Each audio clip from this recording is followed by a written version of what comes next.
하나님의 그늘 아래, 하나님의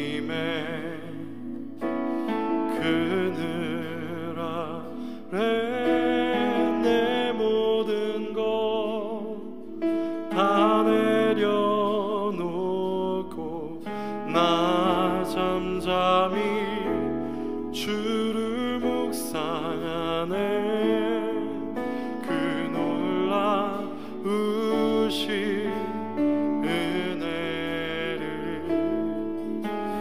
끝이 없는 주의 사랑 강물 되어 흘러 내 영혼에 자유함 주시네. 날 새롭게 하시네.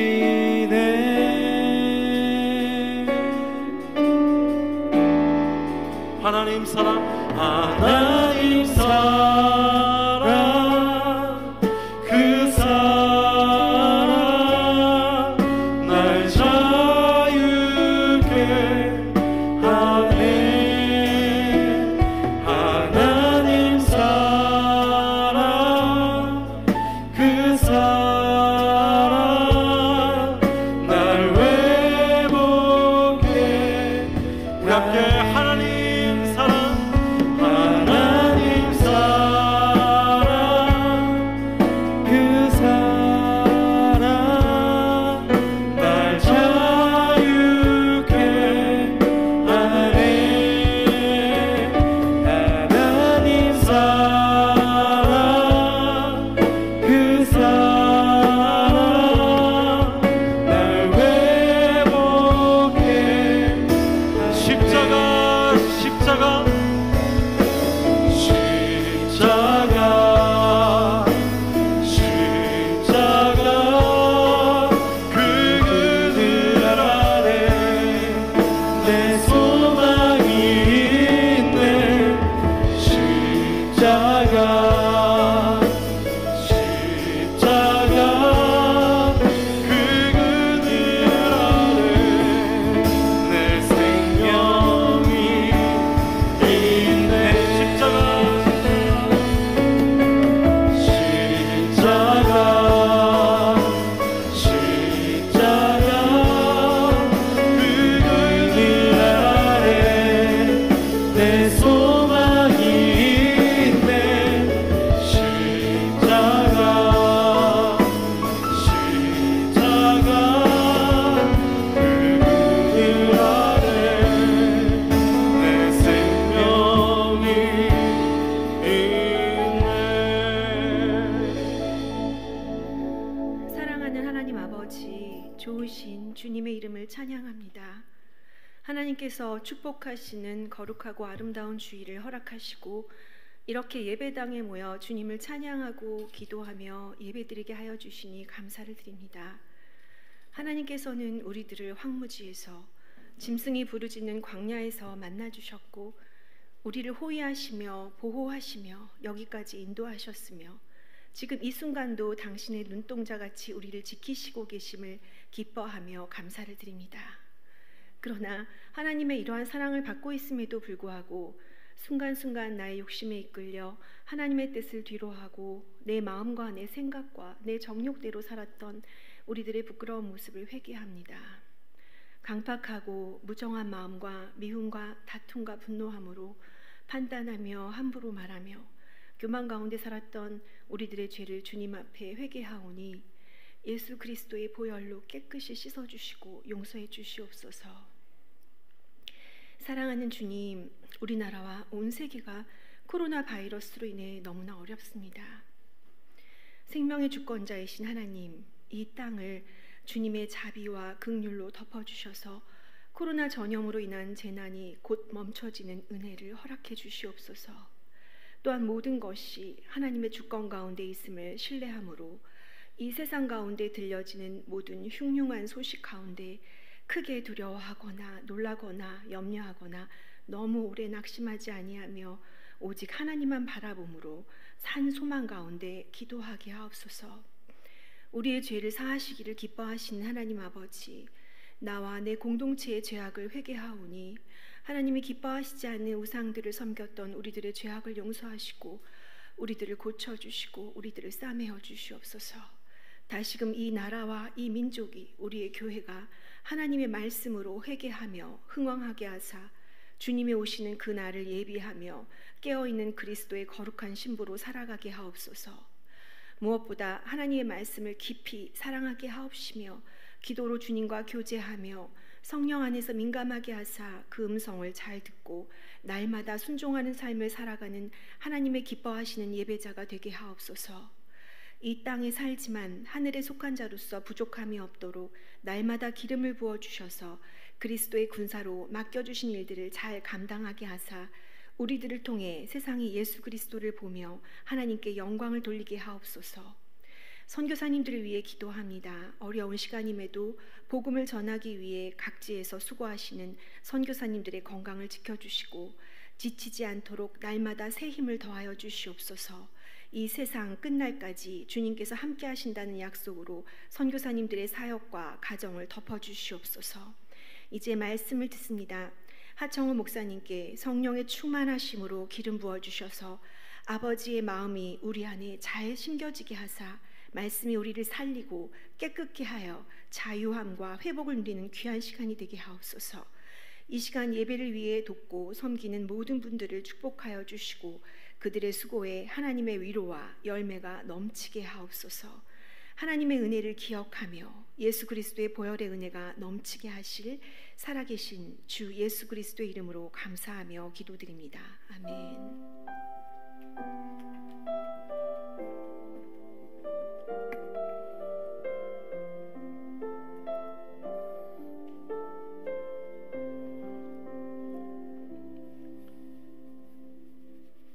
할렐루야. 일요주일 3부 예배 오신 여러분 진심으로 다시 한번 한 분 한 분 환영하며 축복합니다. 우리 같이 좌우에 계신 분들 또 멀리 계신 분들에게 손을 뻗어서 함께 인사하겠습니다. 온 맘 다해 하나님만 사랑하십시오. 온 맘 다해 하나님만 사랑하십시오. 우리 서로 그렇게 사랑하는 마음으로 손을 뻗어 축복하며 나아가길 원합니다. 은혜의 주님이 은혜의 주님이 당신을 축복하고 사랑해 주님이 함께 하시네. 은혜의 주님이 당신을 축복하고 사랑해 주님이 함께 하시네. 우리 가슴에 손을 얹고 자신을 축복하며 은혜의 주님이 내 삶을 축복하고 사랑해 주님이 함께 하시네. 은혜의 주님이 내 삶을 축복하고 사랑해 주님이 함께 하시네. 우리 주님께 감사의 박수를, 서로에게 사랑과 격려의 박수를 드리겠습니다. 아멘. 오늘 하나님께서 우리에게 주시는 말씀은 우리말 성경 누가복음 2장 41절부터 52절까지의 말씀입니다. 누가복음 2장 41절부터 52절까지의 말씀. 우리말 성경 누가복음 2장 41절부터 52절까지의 말씀 한 절씩 교독하도록 하겠습니다. 해마다 6월절이 되면 예수의 부모는 예루살렘으로 갔습니다. 예수께서 12살이 되던 해에도 그들은 관례에 따라 절기를 지키러 예루살렘에 올라갔습니다. 기간이 끝나 그 부모는 집으로 돌아가는 길이었는데 소년 예수는 예루살렘에 남아 있었습니다. 그러나 부모는 이 사실을 알지 못했습니다.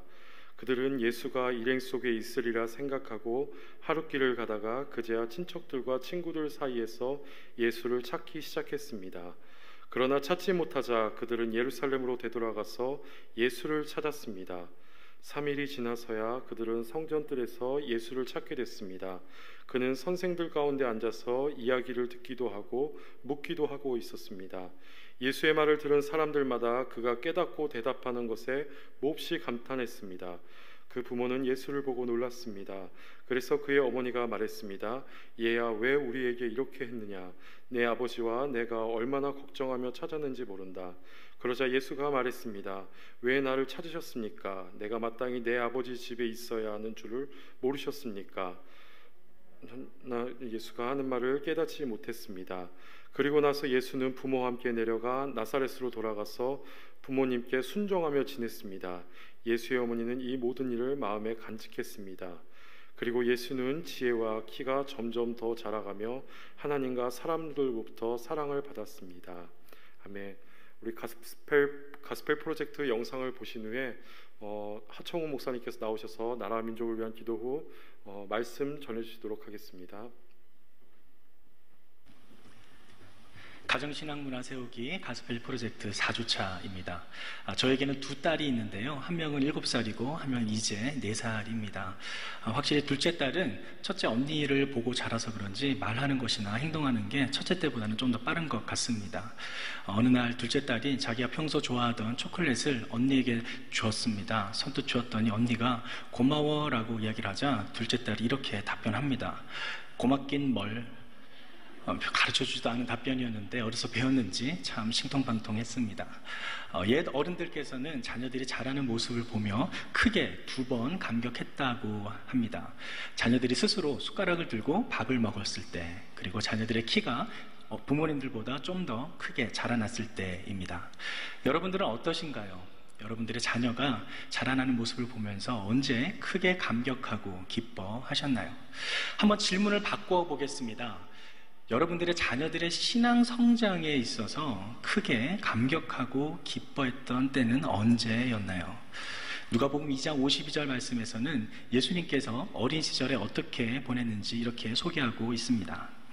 예수는 지혜와 키가 자라가며 하나님과 사람에게 더욱 사랑스러워 가시더라. 자녀들이 예수님을 닮아가는 성숙한 크리스찬으로 성장하기 위해서는 지적인 부분과 신체적인 부분, 사회 정서적인 부분과 함께 하나님의 성품을 닮아가는 영적인 부분까지 균형 있게 자라나가야 할 필요가 있습니다. 이것을 기독교적 전인적 성장이라고 이야기합니다. 자녀들의 키가 나이에 맞게 잘 자라가도록 그때그때마다 필요한 영양분을 제공하는 것처럼 자녀들의 나이에 맞게 신앙 성장이 잘 이루어지도록 영적인 부분을 부모님께서 모니터링해 주시고 도와주시는 것은 너무나 중요합니다. 이번 주 가스펠 프로젝트 소그룹 안내입니다. 누가복음 2장 52절 말씀을 중심으로 우리 가정의 신앙 성장의 부분에 대한 이야기를 함께 나눠주시는데요. 예수님의 꼬마의 친구들은 부모님들과 함께 교제 활동 이후에 말씀 쑥쑥이라는 체조 영상을 함께 하시면서 몸짓을 하며 재미있는 시간을 보내주시기 바랍니다. 꿈이 자라는 땅 친구들은 성전에 남아서 예수님께서 여러 선생님들과 함께 이야기를 나누는 모습을 바라보았던 마리아와 요셉의 심정은 어땠는지 함께 나눠주시기 바랍니다. 파워웨이브와 꿈이 자란 땅 친구들의 공통적인 질문입니다. 예수님의 전인적 성장의 모습을 보면서 과연 우리 가족에게는 어떤 신앙의 성장 부분이 있을까? 우리 가족 신앙 성장에 대한 이야기를 함께 나눠주시기 바랍니다. 그리고 자녀분들의 전인적인 성장에 도움을 좀 드리고자 자료 한 가지를 소개하고 나눠드리고자 합니다. 컴패션에서 연구하고 제작한 아이 성장 보고서라는 자료인데요. 연령대별 표준 신체 발달이 있는 것처럼 자녀들이 만 3세에서 11세까지의 자녀들이 성장함에 따라 신앙적으로 필요한 부분들에 대해 소개하고 또 제시하면서 모니터링할 수 있는 자료입니다. 이것을 들으면서 한 가지 걱정스러운 부분이 있습니다. 혹시라도 자녀분이 표준에 미치지 못한다고 생각되어서 부모님들 스스로를 자책하시거나 또 너무 조급한 마음을 갖지 않으시기를 부탁드립니다. 왜냐하면 자녀들의 신앙 성장은 따뜻한 분위기 속에서 성경과 예수님의 이야기를 꾸준히 이어갔을 때 어느 날 우리 자녀가 이렇게 자랐구나 라고 발견하게 될 때가 있기 때문입니다. 이 자료는 일요주일 저녁에 설명과 함께 전해드리도록 하겠습니다. 가정에서 가스펠 프로젝트를 통해 자녀들의 전인적 성장과 따뜻한 가정신앙 문화를 세우기 위해 노력하시는 부모님들께 힘찬 응원의 마음을 전합니다. 가정이 교회입니다. 감사합니다. 네, 가지고 계신 주보를 가지고 함께 교회 소식을 나누도록 하겠습니다. 먼저 첫 번째 소식입니다. 온누리 미래 준비 세미나 New Normal The Next가 7월 6일과 7월 9일 오후 7시 30분에 서빙고 본당에서 진행이 됩니다. 1, 2차는 각각 오프라인 150명과 온라인 500명 그리고 유튜브 온라인으로 진행이 됩니다. 많은 분들이 참가해 주시면 감사하겠습니다. 자세한 내용은 온누리 신문을 참조해 주시면 감사하겠습니다. 두 번째입니다.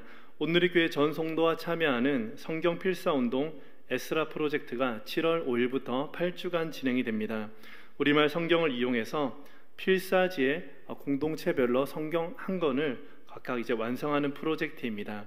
필사지 배부 진행 방법 등에 대한 자세한 내용은 신문을 참조해 주시고 각 캠퍼스 목회행정실에 문의를 해주시면 감사하겠습니다. 세 번째입니다. 공동체 여름방학 특강이 7월 3일부터 온라인으로 진행이 됩니다. 국내 온누리 교회 10개 캠퍼스에서 총 84개의 강의가 개설이 됩니다. 코로나19로 인해 아웃리치가 중단된 상황에서 여름방학 특강을 통해 더욱더 풍성한 주님의 은혜를 누리는 귀한 시간이 되기를 원합니다. 월간지 광고입니다. 7월 생명의 삶 그리고 빛과 소금이 있습니다. 그리고 아이들은 예수님이랑 나랑 예수님이 좋아요 그리고 새벽나라 등 큐티책이 있습니다. 이 월간지를 구입하셔서 가정에서 말씀을 나누고 주님과 함께 동행하는 시간이 되기를 간절히 소망합니다. 다섯 번째입니다. 평택 온누리 교회 각 사역별 봉사자를 모집합니다. 주보 사이에 있는 간지가 있습니다. 이 간지를 보시면 봉사 지원서가 있습니다. 항목은 크게 새벽 예배 섬김, 러빙 핸즈, 예배팀 싱어, 주일 자막 봉사, 재능 기부 등의 영역으로 나누게 됩니다. 많은 분들이 관심을 가져주시고 또 자원해 주시면 감사하겠습니다. 이 시간 함께 나라와 민족을 위한 기도를 함께 주님 앞에 올려드리도록 하겠습니다. 이 시간 함께 기도할 때 하나님, 오늘 우리가 함께 마음을 모아서 기도합니다. 특별히 이 나라 이 민족 가운데 하나님이 함께해 주시고 주님의 크신 손으로 붙들어 주셔서 이 나라가 하나님을 알아가고 하나님의 창조 질서 속에 순종하며 살아갈 수 있는 귀한 나라가 되게 해달라고, 주님을 바라보며 주님의 말씀 앞에 섰을 때 주님 이 어려운 환경을 이기게 하여 주시고 주님의 크신 손으로 지켜 보호해 달라고 이 시간 함께 마음을 모아서 기도하며 나가도록 하겠습니다. 하나님 아버지, 이 시간 함께 마음을 모아서 기도합니다. 주님께서 핏값으로 세워주신 이 나라와 이 민족이 온전히 주님을 경외하고 주님을 사랑하며 주님의 말씀에 귀를 기울이는 귀한 나라가 되기를 간절히 소망합니다. 하나님, 세상의 헛된 것들, 욕망과 내 욕심을 채우며 따라가는 삶이 아니라 온전히 주님의 말씀을 붙들며 주님의 길로 걸어갈 수 있는 귀한 은혜를 허락하여 주시옵소서. 우리의 삶의 주인이 스스로가 아니라 오직 주님임을 깨달으며 그 주님 앞에 엎드려 경배하는, 주님의 말씀에 순종하는, 주님 앞에 나아가는 귀한 삶이 되기를 소망합니다. 주님께 돌아갔을 때 주님 우리 가운데 말씀하여 주시고 주님의 크신 날개 속에 우리가 머무르는 주님의 보호하심과 주님의 인도하심을 누릴 수 있는 우리 모든 하나님의 자녀들이 되게 하여 주시옵소서. 하나님, 코로나19로 인해서 여러가지 어려움들을 겪고 있습니다. 하나님, 이 어려운 상황들을 통하여서 절망하고 좌절하는 것이 아니라 더욱더 마음을 돌이켜서 주님을 바라보게 하시고 소망이 주님에게 있음을 온전히 고백하며 주님의 역사하심을 경험할 수 있는 이 나라와 이 민족이 되게 하여 주시옵소서. 주님, 이 나라 가운데 주님 통치하여 주시고 주님의 크신 손으로 붙들어 주시옵소서. 하나님 아버지, 이 시간 함께 마음을 모아서 간절히 기도하였습니다. 정말 우리가 고백한 대로 주님 앞에 엎드리게 하시고 주님만을 경외하며 주님의 말씀에 순종할 수 있는 우리가 되게 하여 주시옵소서. 주님께 돌이킬 때 주님 역사해 주옵시고 주님의 크신 손으로 주님의 날개로 우리를 덮어 주시옵소서. 예수 그리스도의 이름으로 간절히 기도합니다. 아멘. 네, 오늘 가스펠 프로젝트 네 번째 시간, 어디에서 예수를 찾는가라는 제목으로 함께 하나님의 말씀을 나누도록 하겠습니다. 예수님의 어린 시절에 대한 기록은 사실 성경 누가복음 이곳에만 유일하게 기록되어 있습니다. 어린 시절에는 마태복음도 누가복음도 기록되어 있지만 예수님의 이제 유년기에서 이제 성인기로 넘어가는 이 시절은 누가복음 이곳에만 기록되어 있죠. 그래서 이 말씀을 통하여서 예수님이 어떻게 하나님 앞에 바로 서게 되는지, 자신의 정체성을 어떻게 드러내는지 이 부분을 한번 확인해 보기를 원합니다. 예수님이 이 유년기에서 성인기로 넘어가는 과정을 통하여서 또 오늘 우리에게 어떤 말씀을 하시는지, 또 우리는 어떤 것을 배워야 하는지 함께 보도록 하겠습니다. 이스라엘 랍비 전통에는 12살이란 나이가 굉장히 중요합니다. 왜냐하면 이 12살이란 나이가 이제 성인으로 인정받을 수 있는 나이이기도 하고 스스로가 하나님 말씀 앞에 고백할 수 있는 시기이기 때문입니다. 그렇기 때문에 12살이란 나이는 굉장히 중요합니다. 오늘날 12살이란 나이는 초등학교 5학년밖에 안 됩니다. 그런데 고대 시대에는 우리처럼 지금 수명이 길지도 않을 뿐더러 이제 13살부터 혼인을 할 수 있는 나이이기도 했습니다. 그만큼 중요한 시기에 예수님의 기록을 다루고 있습니다. 41절과 42절 말씀을 우리가 다시 한번 읽어보도록 하겠습니다. 시작. 해마다 6월절이 되면 예수의 부모는 예루살렘으로 갔습니다. 예수께서 12살이 되던 해에도 그들은 관례에 따라 절기를 지키러 예루살렘에 올라갔습니다. 예수님은 부모님을 따라서 이제 그 절기를 지키기 위해서 예루살렘에 올라갔다라고 이야기를 했습니다. 유대인 성인들은 총 3번의 절기를 지켜야 했습니다. 왜냐하면 그 말씀이 출애굽기나 신명기에 기록되어 있기 때문입니다. 신명기 16장 16절 말씀을 함께 읽도록 하겠습니다.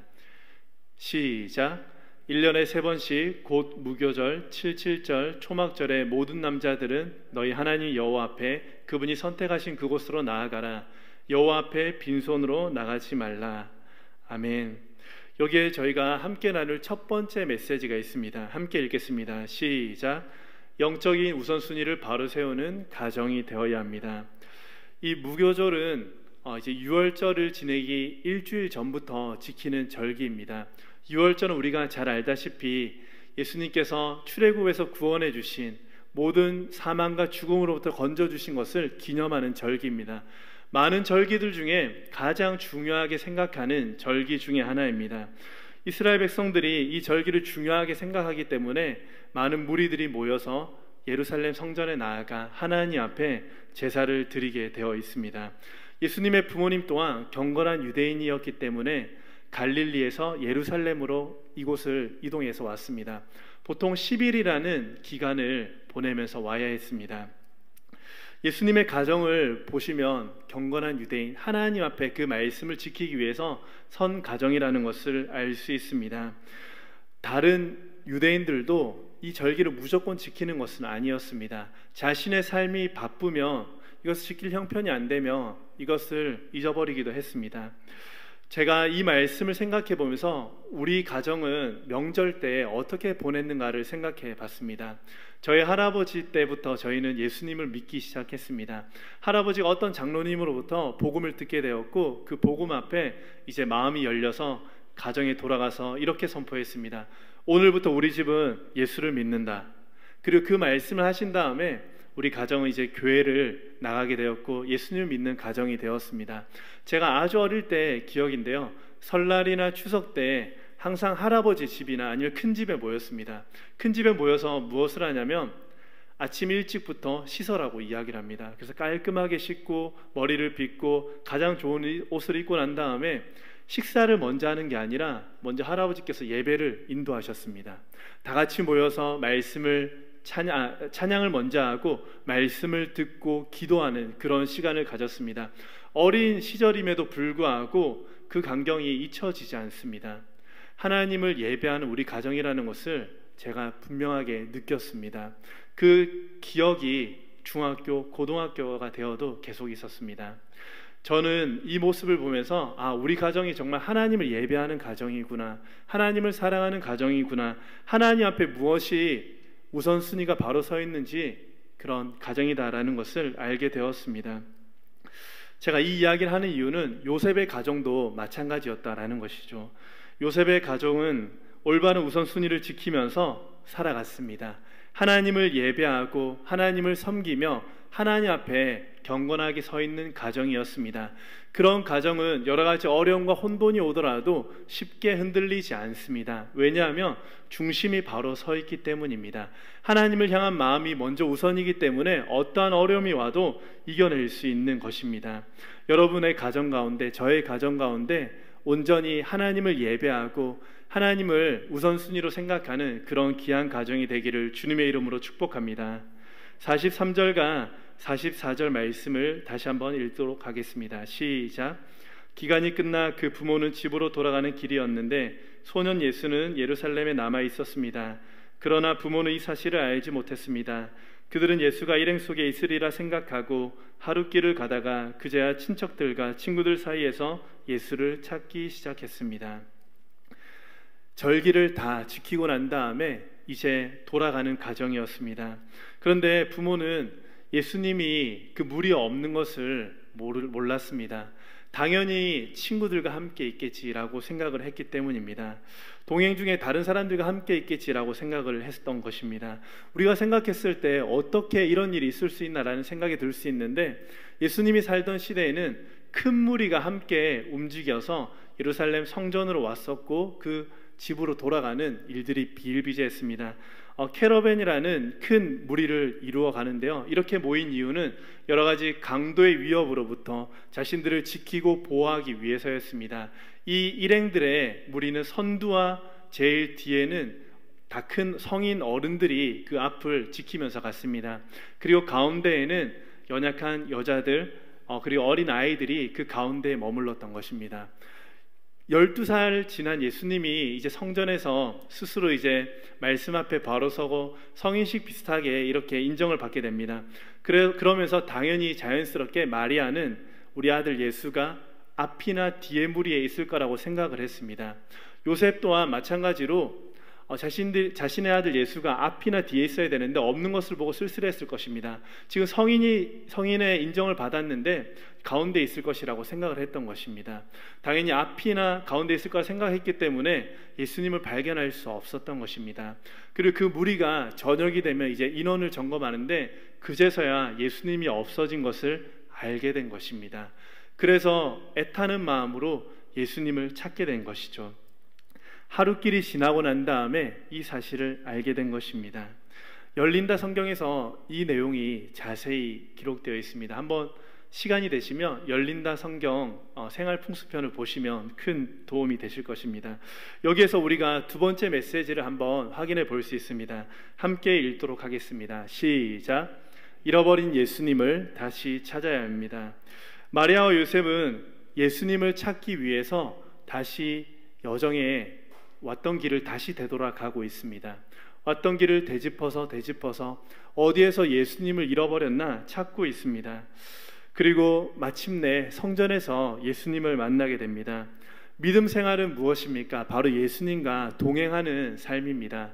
그런데 우리는 이 믿음 생활을 예수님 없이 우리 홀로 그렇게 믿음 생활을 할 때가 너무나 많이 있습니다. 에녹은 하나님과 동행하는 삶을 살아야 되었습니다. 하나님과 동행하는 삶을 살았습니다. 저와 여러분도 마찬가지로 에녹처럼 주님과 동행하는 삶을 살아가야 됩니다. 그런데 그렇게 살아가고 있지 못합니다. 오늘 마리아와 요셉처럼 예수님을 잃어버린 채로 예수님이 당연히 우리와 함께 있다는 생각을 가지고 그런 착각 속에 살아가고 있다는 것입니다. 예수님과 동행하는 삶은 너무나 중요합니다. 그런데 우리의 안일한 생각 가운데 예수님 없이 우리 홀로 신앙생활할 수도 있고 우리가 그런 모습으로 믿음 생활을 하고 있다는 것을 한번 기억해야 됩니다. 예수님이 우리와 함께 있다는 것 당연한 것이 아닙니다. 성도님들은 예수님과 동행하는 삶을 살아가고 계십니까? 혹시 이미 오래전에 예수님이 내 곁을 떠났는데 이 사실을 내가 알고 있지는 모르는지, 좀 우리가 그것을 전혀 깨닫지도 못하고 홀로 걸어가고 있지는 않는지 우리가 스스로 돌아볼 필요가 있습니다. 에스겔 9장과 10장 말씀에 이스라엘 백성들이 예루살렘 성전에서 태양신을 숭배하고 또 그리고 그모스를 섬기는 장면들이 나타납니다. 그리고 그 장면 가운데 에스겔 10장 18절 말씀에 이런 말씀이 기록되어 있습니다. 우리 함께 읽도록 하겠습니다. 시작.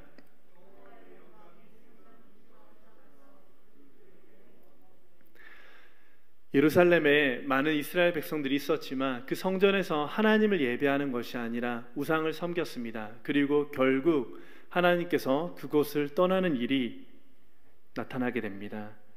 이렇게 예루살렘에서 하나님의 영광이 떠나자 그들에게는 하나님의 심판이 임하였고 바벨론의 포로로 잡혀가는 철저한 파괴와 절망 가운데 머무는 삶이 나타나게 됩니다.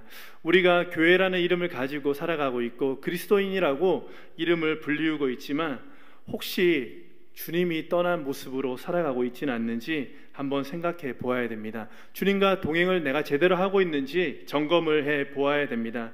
주님 없이 살아가는 삶은 결국 심판과 좌절과 절망 가운데 머무는 삶이라는 것이죠. 그렇기 때문에 마리아와 요셉이 지금 예수님을 찾아가고 있습니다. 이 찾아가는 여정은 우리가 다시 예수님과 함께하기 위한, 예수님과 동행하기 위한 여정을 잘 보여주고 있습니다.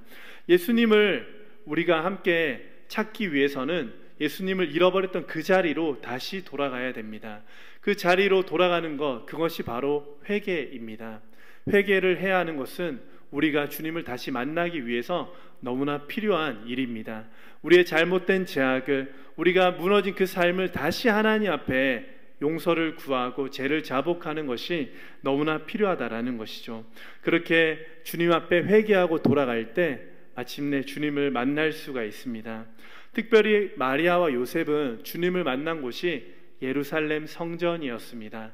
예루살렘 성전은 우리에게 계속해서 말해주는 것이 하나님의 임재가 있는 곳입니다. 하나님의 집이 있고 하나님의 성전이 있고 하나님의 놀라운 역사가 나타난 곳입니다.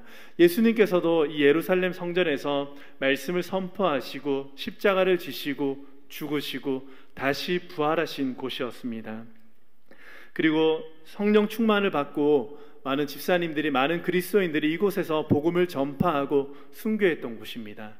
초대 교회가 세워졌던 곳도 바로 이 예루살렘 성전이었습니다. 이 예루살렘이 뜻하는 것은 하나님의 임재가 있는 곳, 하나님의 성전이 있는 곳입니다. 단순히 건물로서 성전이 아니라 하나님을 만나는 귀한 곳임을 우리에게 이야기를 하고 있습니다. 예루살렘으로 돌아가며 3일 동안 열심히 찾고 비로소 그곳에서 예수님을 만나게 됩니다. 잠언 8장 17절 말씀을 우리가 함께 읽도록 하겠습니다. 시작. 나를 사랑하는 자들이 나의 사랑을 입으며 나를 간절히 찾는 자가 나를 만날 것이라. 아멘. 우리는 이런 간절한 마음으로 주님께 돌아가고 주님을 찾아야 됩니다.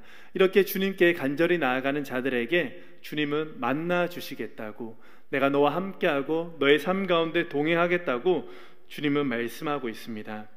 우리는 오늘 말씀을 보면서 처음부터 예수님을 잃어버리지 않는 것이 최선이지만 만약 주님과 동행하지 않고 주님을 잃어버렸다면 주님을 잃어버렸던 그곳으로 다시 돌아가야 합니다. 하나님의 임재가 있는 곳으로 우리가 발걸음을 돌려야 됩니다. 그래서 우리가 드라크마를 잃어버렸던 여인이 했던 것처럼 주님을 찾을 때까지 주님에게 나아가는 그런 삶이 되어야 됩니다. 저와 여러분들이 주님이 머무시는 곳으로 나아가 잃어버렸던 주님을 만나는, 주님과 함께 동행하는 그런 삶이 되기를 주님의 이름으로 간절히 축복합니다. 그리고 오늘 예수님께서는 마리아와 요셉을 만난 다음에 예수님께서 하신 말씀을 우리가 잠시 주목해서 보도록 하겠습니다. 48절과 49절 말씀입니다. 함께 읽겠습니다. 시작. 그 부모는 예수를 보고 놀랐습니다. 그래서 그의 어머니가 말했습니다. 얘야, 왜 우리에게 이렇게 했느냐? 내 아버지와 내가 얼마나 걱정하며 찾았는지 모른다. 그러자 예수가 말했습니다. 왜 나를 찾으셨습니까? 내가 마땅히 내 아버지의 집에 있어야 하는 줄 모르셨습니까? 마리아와 요셉이 성전의 뜰에서 예수님을 발견하게 되었습니다. 예수님이 그 성전 뜰에서 하고 계셨던 것은 유명한 랍비들과 함께 질문을 하고 그 말씀을 듣는 모습을 보게 된 것입니다. 당시 유월절을 맞이해서 유명하다는 랍비들이 성전에 올라왔습니다. 그 성전에 올라와서 하나님의 귀한 말씀을 가르치고 서로 이런저런 말씀을 교류하는 시간을 가졌던 거죠. 예수님은 그것을 사모하면서 그분들과 교류하며 하나님의 말씀을 새기는 그런 귀한 시간을 가졌습니다. 그런데 3일을 찾아서 온 부모님들의 마음에는 속이 터졌을 것입니다. 그리고 예수님에게 강하게 말씀하고 있는 것이죠. 이 말씀을 오늘 우리에게 주신 이유가 무엇일까요? 여기에 세 번째 메시지가 있습니다. 함께 말씀을 나누도록 하겠습니다. 시작. 하나님이 주신 정체성을 기억하며 주님의 뜻을 묻고 따라가는 삶이 되어야 합니다. 아멘. 짧은 대화지만 예수님의 어머니와 예수님이 하는 대화를 바라보면 긴장감을 느낄 수가 있습니다. 48절에 이렇게 얘기합니다. 얘야, 왜 우리에게 이렇게 했느냐? 내 아버지와 내가 얼마나 걱정하며 찾았는지 모른다 라고 이야기를 했고, 예수님께서는 왜 나를 찾으셨습니까? 내가 마땅히 내 아버지의 집에 있어야 하는 것을 모르십니까? 라고 이야기를 하고 있습니다. 특별히 48절과 49절에 내 아버지라는 단어가 나옵니다. 내 아버지라는 단어가 나오지만 서로 지칭하는 것이 다르다라는 것을 알 수 있습니다. 마리아는 요셉을 이야기하고 있고 예수님은 하나님 아버지를 이야기하고 있습니다. 지금 분명히 예수님은 자신이 누구인지, 어떤 정체성을 가지고 있는지 분명하게 이야기를 하고 있습니다. 물론 육신의 부모는 마리아와 요셉이지만 예수님은 하나님과의 특별한 관계, 하나님의 아들로서 자신의 정체성이 바르게 서 있는 것을 이야기를 하고 있습니다. 이것을 통해서 우리에게 주신 말씀은 우리의 정체성이 하나님 앞에서 바르게 서 있어야 됨을 이야기를 하고 있습니다. 우리를 보내신 분이 누구인지 우리가 늘 기억해야 되고, 그분의 뜻이 무엇인지를 늘 하나님 앞에 물어야 됩니다. 우리가 이 땅을 살아가지만 하늘을 향해 나아가는 순례자입니다. 하나님 아버지의 집으로 가야 되는 순례자의 모습으로 우리가 이 땅 가운데 왔습니다. 저와 여러분이 그 정체성을 가지고 살아가야 되는 것이죠. 그런데 불행하게도 사람들은 그 정체성을 잃어버리고 하나님 아버지의 뜻을 망각한 채 이 땅을 살아가고 있습니다. 왜 이렇게 하나님의 정체성을 잃어버리고 망각하면서 살아가고 있을까요? 그것은 바로 우리가 먹고 사는 일에 너무나 바쁘게 살아가고 있기 때문입니다. 우리가 무엇을 먹을까, 무엇을 마실까, 무엇을 소유해야 될까를 생각하며 집착하며 살아가기 때문에 우리가 하나님의 정체성을 잃어버리고 하나님이 나에게 무엇을 원하시는지, 하나님의 뜻이 어디에 있는지 그것을 잊어버린 채 살아가고 있습니다.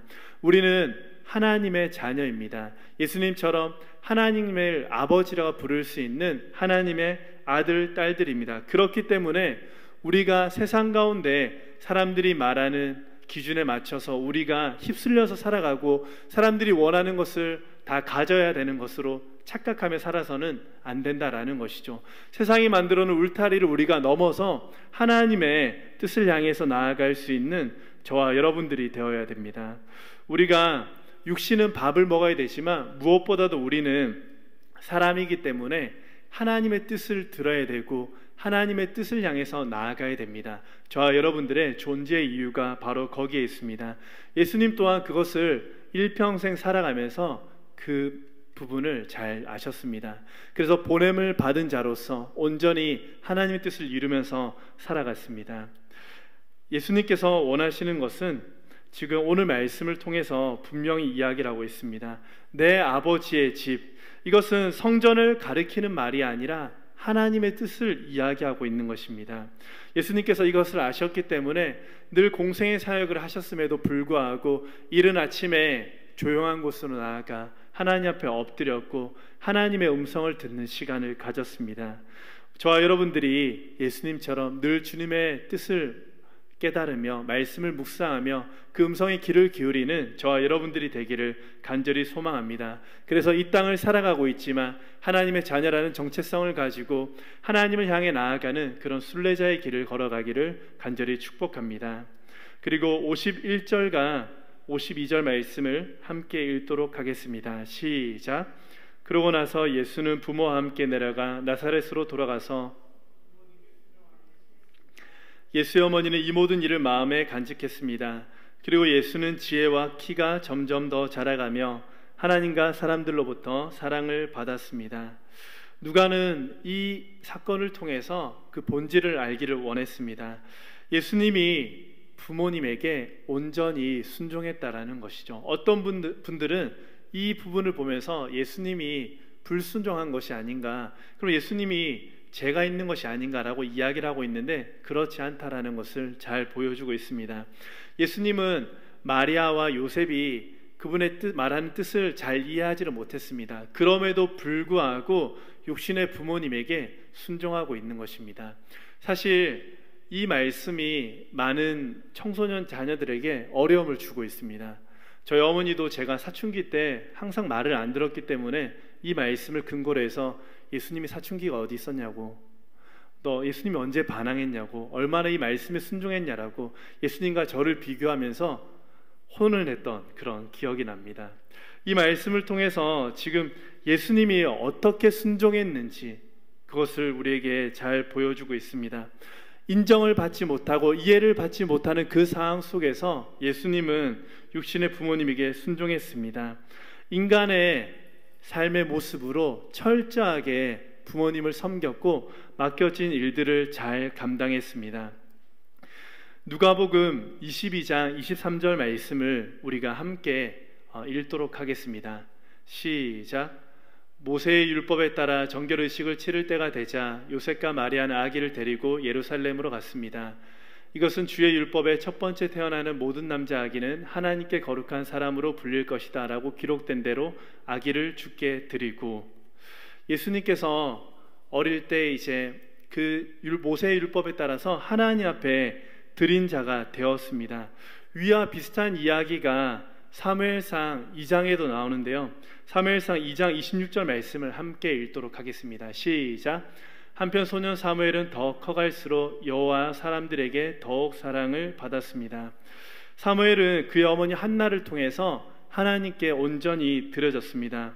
그리고 때가 되자 그 성전에 나아가서 하나님의 그 전에 나아가 생활하기 시작했습니다. 사무엘이 자신의 사명을 발견한 곳이 바로 이 성전이었습니다. 예수님 또한 이 사무엘의 이야기와 마찬가지로 하나님께 드린 삶이 되었습니다. 그리고 사무엘상 2장 26절 말씀처럼 점점 커가면서 많은 사람들로부터 더욱 사랑을 받았습니다. 예수님 또한 마찬가지로 키가 커가며 지혜가 자라며 많은 사람들로부터 하나님으로부터 칭찬받으며 사랑을 받는 삶의 모습으로 나아가게 되었습니다. 예수님의 모습을 보시며 온전한 성숙한 사람으로 나아가는 것을 보게 됩니다. 성장하는 것을 바라보게 됩니다.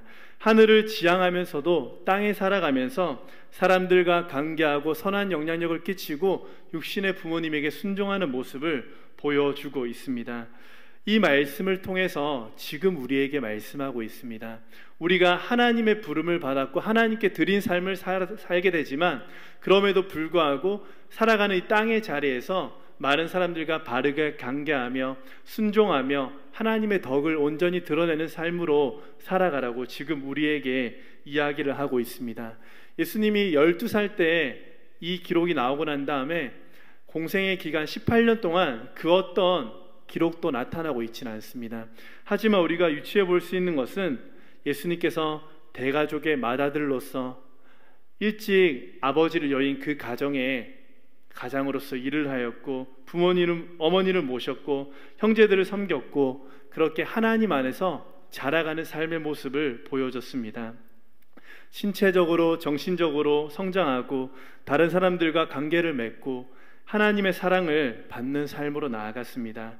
온전한 인간의 삶의 요소들이 조화를 이루면서 예수님은 점점 더 이렇게 성장해가면서 나아갔습니다. 예수님에게 이런 육체적, 정신적, 사회적, 영적인 이 성장의 핵심 영역에서 온전하고 균형감 있게 자라나는 것을 발견하게 됩니다. 오늘 이 말씀을 우리가 잘 기억하길 원합니다. 모든 면에서 예수님을 우리는 닮아가야 합니다. 모든 영역에서 다른 사람들과 바르게 관계하고 다른 사람들로부터 사랑을 받을 수 있어야 되고 하나님에게 사랑을 받는 삶을 살아가야 됩니다. 간혹 가다 보면 어떤 분들은 하나님의 내가 부르심을 받았고 하나님의 일을 해야 되기 때문에 이런 것들을 소홀히 하는 부분들을 발견하게 됩니다. 많은 사역자들이 그렇고요. 하나님의 부르심을 받았고 설교를 해야 되고 예배를 해야 되기 때문에 가정을 등한시하는 분이 있습니다. 제가 학부 때 여자 교수님이 이야기를 한 부분이 생각나는데요. 부부가 목사님입니다. 그래서 주일이 되기 전 토요일 날 항상 셔츠를 다림질을 해야 되는데요. 남편 목사님이 항상 아내에게 나는 하나님의 일을 해야 되니까 지금 이 내 셔츠를 다려달라고 그렇게 이야기를 했습니다. 그래서 처음에는 순종하면서 했는데 나중에 시간이 갈수록 너무 화가 나서 나도 하나님을 예배하는 목사라고 그렇게 서로 싸웠던 그런 이야기를 해줬습니다. 많은 사역자분들이 그렇고 또 예수님을 믿는 사람들 중에서 다른 사람들에게 덕이 되지 못하는 모습으로 살아갈 때가 너무나 많이 있습니다. 나는 하나님을 믿는 사람들이기 때문에 난 저런 일 안 해도 돼. 특별히 제사를 드리는 부분에 있어서도 나는 하나님을 믿기 때문에 나는 그 자리에 안 가. 그래서 다 끝나고 난 다음에 가는 사람도 있습니다. 제 친구 중에 한 명은 원래 크리스찬이 이렇게 하는 거냐고, 이게 맞는 거냐고 저에게 묻기도 하였습니다. 제가 만약에 그분이 지혜로운 사람이라면 하는 일들은 다 도와주고 그 자리를 피하면 될 텐데 라고 이야기를 해준 적이 있습니다. 우리는 모든 영역에서 조화를 이루는 삶을 살아가야 됩니다. 저와 여러분들이 하나님의 사랑받는 것도 중요하지만 사람들로부터 사랑받는 모든 영역에서 균형감 있게 성장할 수 있는 온전한 사람으로 살아가게 되기를 주님의 이름으로 간절히 축복합니다. 우리 이 시간 함께 기도하도록 하겠습니다. 오늘 이 시간 함께 기도할 때 두 가지를 놓고 기도하길 원합니다. 첫 번째는 하나님, 우리가 잃어버린 예수님을 다시 찾기를 원합니다. 주님과 동행하는 삶을 살아가야 되는데 주님을 잃어버린 채로 그것을 깨닫지 못하고 나 홀로 믿음 생활하며 살아갈 때가 너무나 많이 있습니다. 주님, 회개하게 하시고 주님의 그 뜻 가운데 온전히 우리가 마음을 돌이켜서 주님과 다시 동행하는 삶을 살아가게 해달라고. 그리고 두 번째로 주님이 불러주신 가장 작은 공동체의 가정에서 온전히 하나님을 예배하고 하나님을 사랑하며 그런 신앙이 흘러갈 수 있는 귀한 가정이 되게 해달라고. 우리의 가정이 삶의 우선순위가 주님을 예배하는 것이 되게 해달라고. 그래서 우리 가정에 어떤 어려움이 오더라도 주님을 주인으로 모시기 때문에 여러 가지 어려움과 시련 속에도 흔들리지 않고 주님 안에서 중심을 바로 세우며 주님을 향해서 나아갈 수 있게 해달라고. 우리 이 두 가지 제목을 위해서 함께 마음을 모아 기도하며 나가도록 하겠습니다. 하나님 아버지, 오늘 우리에게 주신 말씀을 우리가 함께 기억하며 또 기도하며 나아갑니다. 하나님, 먼저 우리가 주님을 잃어버린 채로 이 땅을 살아가며 또 예배드리며 주님 없이 홀로 신앙생활하며 그렇게 살아갈 때가 너무나 많이 있습니다. 주님이 나를 떠났는데 내가 죄 가운데 머물고 세상을 갈망하며 유혹 속에 넘어지는데 어떻게 주님이 우리와 함께 하시겠습니까? 주님이 떠나는 것을 모른 채 우리 홀로 열심을 내어서 이곳에 나와 무의미하게 그렇게 시간을 보내지 않도록, 주님과 동행 없이 홀로 걸어가지 않도록 주님, 다시 주님을 잃어버렸던 그때로 돌아가 다시 내 마음을 찢으며 회개하고 주님이 계신 곳으로 나아가게 하여 주시옵소서. 다시 주님의 임재를 경험하며 주님과 함께 동행하는 삶을 살아가게 하여 주시옵소서. 그래서 홀로 걸어가는 것이 아니라 주님과 동행했던 에녹처럼, 주님과 함께했던 많은 믿음의 선배들처럼 우리도 주님과 함께 걸어갈 수 있는 귀한 은혜를 더하여 주시옵소서. 주님, 또한 우리의 가정을 위해서 기도합니다. 우리의 가정들을 주님의 크신 손으로 붙들어 주시옵소서. 가장 작은 공동체인 우리 가정이 온전히 주님을 예배하며 주님을 사랑하며 다른 무엇보다도 주님을 우선시할 수 있는 귀한 가정이 되기를 소망합니다. 주님, 이 가정 가운데 함께하여 주옵시고 많은 부모님들이 세상적인 것보다 주님을 예배하는 것, 주님을 사랑하는 것을 가장 최우선 위에 두며 주님을 사랑하며 나아갈 수 있도록 도와주시옵소서. 부모님들의 모습을 통하여서 우리 자녀들에게 신앙이 흘러가고 주님을 사랑하고 예배하는 것을 온전히 배우게 하여 주시옵소서. 하나님, 우리가 오늘 주신 말씀을 함께 나눴습니다. 이 말씀을 우리 마음에 새기며 살아갈 수 있도록 도와주시옵소서. 이 말씀을 기억하면서 언제나 주님과 동행하는 삶을 살기를 간절히 소망합니다. 주님을 잃어버렸다면 다시 돌이켜서 마음을 찢으며 회개하며 주님이 계신 곳으로 나아가는 우리가 되게 하여 주시옵소서. 간절한 마음으로 주님을 찾으며 주님을 부르짖을 때 우리 가운데 온전히 임재하여 주시고 우리 가운데 함께하여 주시옵소서. 주님, 우리의 가정들을 붙들어 주시고 우리의 가정이 온전히 주님을 사랑하며 주님을 주인으로 섬기며 예배할 수 있는 귀한 가정이 되게 하여 주시옵소서. 이 가정을 통하여서 하나님 홀로 영광 받아 주시옵소서. 예수 그리스도의 이름으로 간절히 기도합니다. 아멘. 우리 이 시간 함께 자리에 일어나셔서 봉헌 찬양 주님께 올려드리도록 하겠습니다.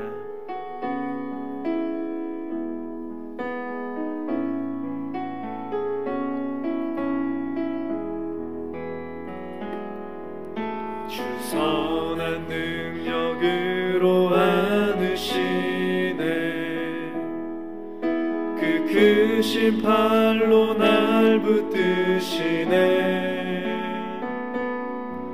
절망 속에도 흔들리지 않고 사랑하는 주 얼굴 구하리. 이전의 괴로움 날 애워싸고 고난의 길을 걷는다 해도 주님께 모두 맡긴 우리 영혼 끝내 승리의 날을 맞으리. 선한 능력으로 일어서리. 주만을 지어리. 믿음으로 우리 고대 안에 주 오실 그날 영광의 새날을 맞이하리. 주님이 마신 고난을 쓴 잔을 우리도 감사하며 받으리. 주님의 남은 고난 채워가며 예수와 복음 위에 살리라. 선한 능력으로 일어서리. 주만을 지어리. 믿음으로 우리 고대 안에 주 오실 그날 영광의 새날을 맞이하리. 영광의 새날을 맞이하리. 영광의 새날을 맞이하리. 하나님 아버지, 오늘도 우리가 주님의 은혜를 잊지 않고 이곳 가운데 나와 주님의 은혜에 감사하며 마음을 다해 예배하게 하시니 너무나 감사합니다. 일상의 삶 가운데 끊임없이 주님을 기억하며 주님을 부르짖으며 주님 앞에 엎드리게 하는 귀한 예배자들이 되게 하여 주시옵소서. 주님을 경외하며 주님을 예배할 때 우리 가운데 찾아와 주시고 우리 가운데 말씀하여 주시고 언제나 함께하여 주시옵소서. 하나님께서 베풀어 주신 또 귀한 은혜를 기억하며 또 물질을 구별하여서 주님께 올려드립니다. 이 물질을 주님 기쁘게 받아 주옵시고 이 물질이 쓰이는 곳곳마다 하나님의 사랑과 하나님의 은혜와 하나님의 나라가 온전히 드러나게 하여 주시옵소서. 하나님, 여러 가지 어려운 환경으로 물질을 드리지 못한 가정도 있습니다. 주님, 그 가정들 가운데 주님 함께하여 주옵시고 주님의 긍휼과 자비를 베풀어 주시옵소서. 그들이 필요한 모든 것들 주님 하나도 모자람 없이 풍족하게 채워 주시옵소서.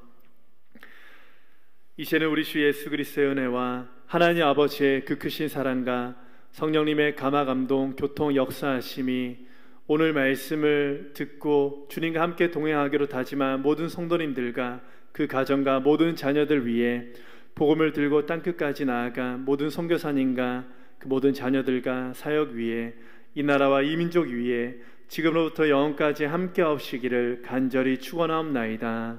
아멘. 살아계신 하나님을 찬양합니다. 살아계신 주 나의 참된 소망 걱정 근심 전혀 없네. 사랑의 주내 갈 길 인도하니 내 모든 삶의 기쁨 늘 충만하네. 살아계신 주님께 영광의 박수 올려드립니다. 아멘. 네, 일요주일 3부 예배를 마쳤습니다. 이번 한 주도 주님 안에서 승리하는 삶을 살기를 간절히 축복합니다.